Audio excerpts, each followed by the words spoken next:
The book of Ecclesiastes, Sirach, chapter 14 and verse 3. Riches are not comely for a niggard, and what shall an envious man do with money? First and foremost, I want to give all honor, all glory, all praise to the Heavenly Father, Yahweh, Bahashem, Yahweh Shai, Bahashem, Rakah HaKwadash. I want to give double honors to my apostles, my bishops, my elders of Great Millstone. I want to give double honors to the high priest elders that taught those men. Salutations to you brothers that are presenting your bodies as a living sacrifice, pushing the gospel of the Lord, Yahweh, Bahashem, Yahweh Shai, through the four corners of the earth. And to you believers, the Akim and Akwathian, to you I say Shalom.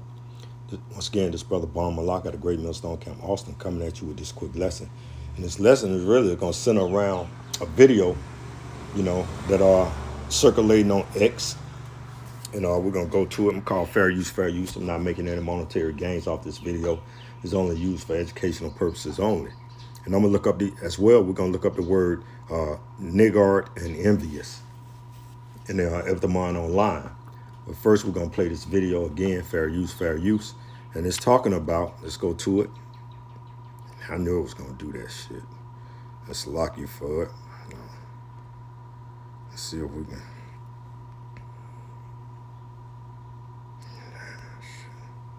Knew it was going to do that. Do it every time. Let's go back to news. Now, I should be able to find it. It's talking about your president here. President Trump defending the 2.2. It says, before we play it, says President Nero defends more than $2 billion income as administration debt.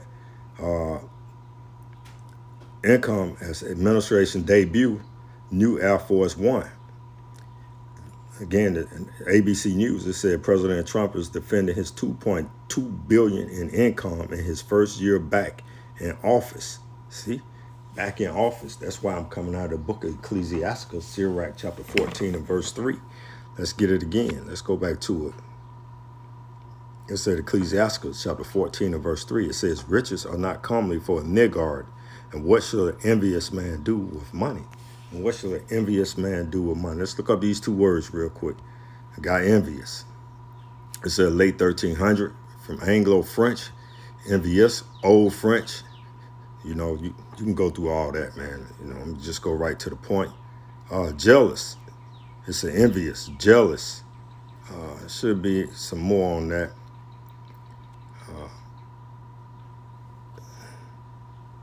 You go down to envy, it goes into hate, to look at with malice, cast the evil eye upon, and what?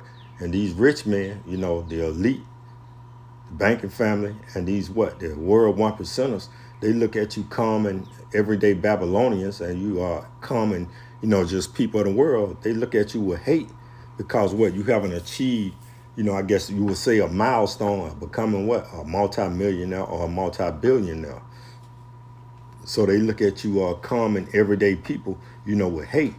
That's why they getting ready. They had the Georgia Guidestone, once upon a time, and it said the maximum operating capacity for the earth to function properly would be I think it was 500,000 people. They said 500,000. I know it wasn't 500 million, so it was 500,000 people in the world. So they And then you got your boy Bill Gates. He's saying that they're gonna use vaccinations and food to depopulate the earth. Because these 1%ers and the elites, they don't feel like you everyday people are worthy to be sharing the earth with. So let's go back. Let's look at a niggard. It's a niggard, a mean or stingy person, a miser. Let's look up this word miser as well. Let's go right here. Let's go look up the word. Look up miser. Penny pincher, a person who hoards wealth and spend as little as possible.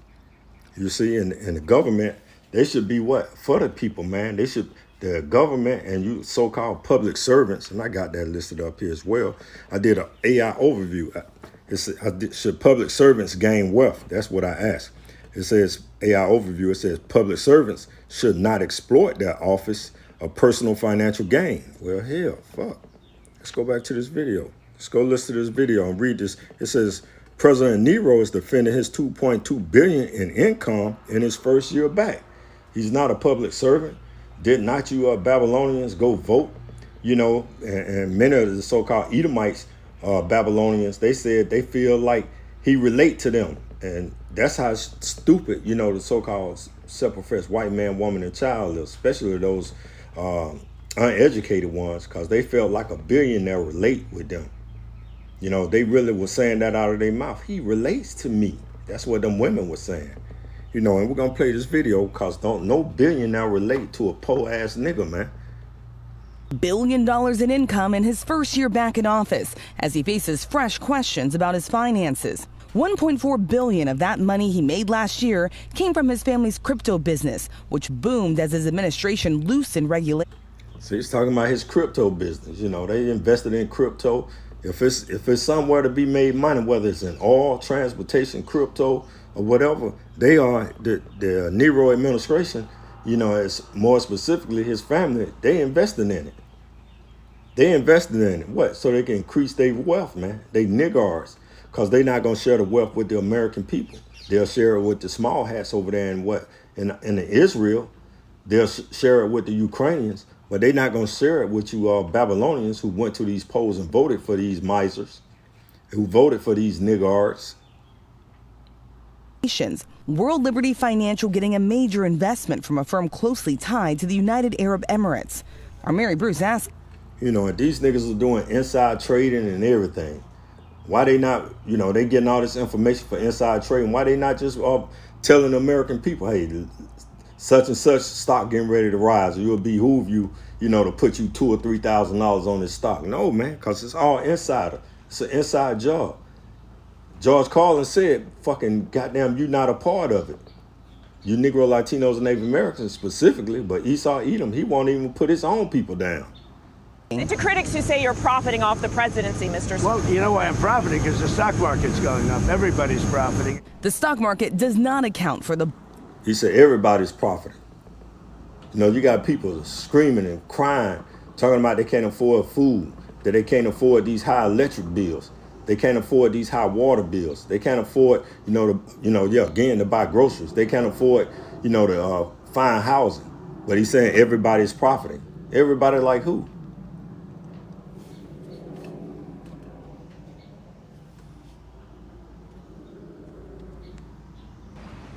This morning, based on his responsibilities as president. There are many presidents in the past who have scrupulously avoided any optics of impropriety relating to his job as president. Democrats outraged. Trump. Listen, all them presidents don't have a financial boost once they left office. Once they got into office and once they left office, they've all became almost, at least they became 200 millionaires, where their income increased. They go into office worth 50 million. They might come out of office, they worth 300-400 million. So all of them have increased their income because they have insider trading. And again, they go into office, they sell you Negro, Latinos, and Native Americans and you so-called Babylonians on a dream that they're going to have it. They're going to give y'all some relief and everybody's going to benefit and everyone is going to come out ahead. As soon as the one leave out, the other one come in, he'll say the same lie. And they sell you the pipe dream. He's enriching himself at the expense of the American people. It all comes as the president takes his new Air Force One jet for its inaugural flight. The $400 million gift from Qatar, retrofitted by the Pentagon with hundreds of millions of taxpayer dollars. Well, there's very little relative. Now, how the hell, just think about what she just said. They got a new Air Force One from Qatar. It was retrofitted with the American taxpayer money. Now, if Qatar built the damn Air Force One, and again, Lockheed Martin was supposed to be the ones that I think they build Air Force One and all the military delegate planes and stuff. So, but yeah, Qatar built him a new Air Force One. The taxpayers had to go in and pay for the renovations of the damn Air Force One. So that just show you, man, it's all a scam, man. It's all, these so-called public servants, they not serving the people. to what it would cost if we did it a different way. But critics sounding the alarm that the deal would violate the Constitution's ban on gifts from foreign heads of state. White House staffers posting pictures inside the jet, showing off the large rooms. When the president leaves office, the plane will too. A highly unusual arrangement that transfers ownership of the... Damn, when the president leaves office, the plane goes with him. Man, you can't make this shit up, man. You cannot plane make to his this up. presidential library. So back to the president's income, those financial disclosure forms, they are mandatory. It also reveals the president was gifted about $122,000 worth of tickets to... He's a prime example of a miser. Why not pass the Air Force One down to the next incoming so-called president? We pray to the Most High Yahweh Bashem Yahushua that Nero is the last one.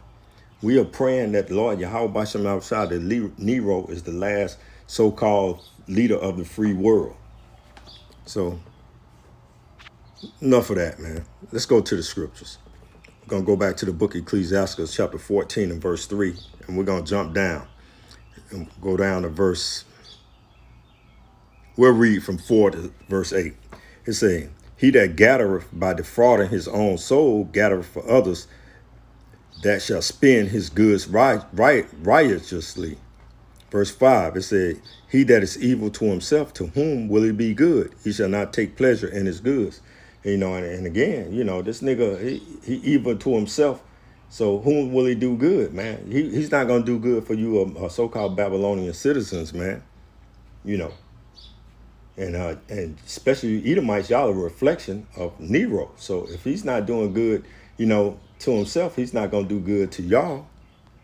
Verse 6, it says, there is none worse than he that envieth himself, a narcissist. And that is a recompense of his wickedness. And y'all got the biggest narcissists on the planet, operating at 1600. Verse 7, and if he doeth good, he doeth it unwillingly. And at the last, he would declare his wickedness, man. At the last, he would declare his wickedness. And he's declaring his wickedness what? The niggas got inside trading. He gonna walk away with a brand new Air Force One plane that's been outfitted, retrofitted by you so-called American taxpayers. And he gonna take it and he gonna be flying, and you're gonna continue to take, offset it for the repairs. You're gonna have to offset it because he's gonna have to have Secret Service for the rest of his life once again. So, you Negro, Latinos, and Native Americans and you Babylonians are stupid. Let's go to the book of James. The book of James, chapter 5 and verse 1. And I posted this on our chat, man. It says, go to now, ye rich man, weep and howl for your miseries that shall come upon you. And the miseries are getting ready to come upon them. Mainly, the Lord Yahweh Bashem Yahushua, he's getting ready to what? To take to take them down. He's coming what? To take their rulership away from them. That's what's going to come upon them. It says your riches are corrupt, and your riches are corrupt. When you can do inside trading, when you got all these other different countries filling your pockets, giving you planes, giving you gifts, that should be remain with the state once you leave. It says your riches are corrupt, your garments are moth-eaten, your gold, your silver is cankered, and the rust of them shall be a witness against you, and you shall eat your flesh as it were fire. You have reaped treasures together for the last days. And and Esau Edom, so-called self-professed white man, he don't reap treasures together for the last days, man. This is it. So he better enjoy himself. They coming up on, they celebrating their 250th birthday in 2 days? And we're not going to say that the Lord Yahweh Bashem Yahushua is going to take their kingdom on the 4th of July, but we know that we're in those times. We're in that time that any moment now, the Lord Yahweh Bashem Yahushua can make them make that MOT to the B mandatory. Any day, he can pop off this World War III. Any day he can increase Jacob's trouble. So we know we're in this time period right here. Verse 4, it says, behold, the higher, it says verse 3 again, it says, your gold and silver is cankered, and the rust of them shall be witness against you, and you shall eat your flesh as it were fire. You have heaped treasures together for the last days. That was the point. They have heaped treasures together for the last days. And we're in the last days because the prophecies are speaking, man. I just spoke on them. I speak on them every day. Jeremiah 37, Jacob's trouble. You know, look what's taking place with the tribe of Asher over there in what? Venezuela. You know, look what took place against the northern kingdom, you know, the tribe of Issachar here in America in January. Look what's taking place with this war with America and Israel over there against Iran. Revelation 11:14, I say that every day. Look what's taking place, man, with this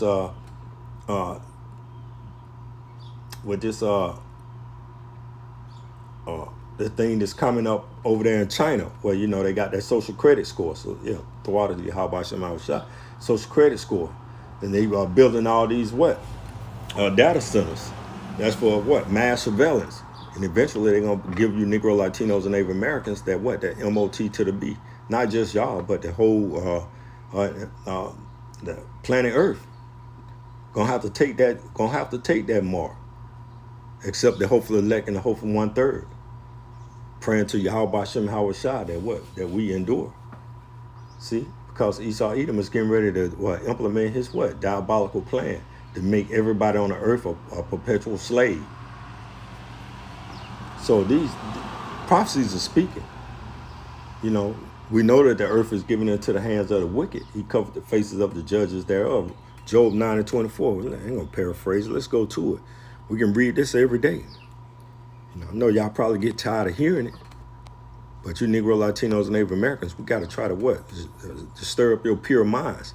It said, the book of Job 9:24, the earth is given into the hands of the wicked. He covered the faces of the judges thereof. If not, where and who is he? You know, the scriptures tell us in what? Let's go to the book of Proverbs 29. I'm going to read it in the NLT. It says, when the godly are in authority, the people rejoice. But when the wicked are in power, they groan. See, people groaning because the wicked are in authority, man. I said it. You can't buy food. Your electric bills are getting sky high in certain parts of the earth. Gas prices are sky high. These niggas are committing pedophilia over there in Venezuela right now. You know, whether they are selling the kids into sex trafficking or they harvesting organs, because the earth is given into the hands of the wicked. And Esau Edom, the so-called self-professed white man, he has total control of the earth right now. So what? Proverbs 29:2, when the godly are in authority, the people rejoice. But when the wicked are in power, they groan. People groaning. People groaning. Especially Esau Edom, so-called self-professed white man, the white nation, the Edomites, the red people, the Idumeans, they groaning because what? The elites haven't shared a piece of the pie with them. Esau has never shared a piece of the pie with you Negro, Latinos, and Native Americans. They told you to get it, get it by your bootstrap. Pull up your bootstrap, and you can go get it. Get your hustle on. And the elites, they haven't shared their wealth. So Esau, the low level Edomite, that 9 to 5 Edomite, he's gonna be a 2-time loser here, pretty soon. He's a loser in his kingdom, and he's going to be a loser, a slave, in the kingdom to come. So you're a 2-time loser. Because what? They sold you on the idea that your whiteness made you better than the best black man.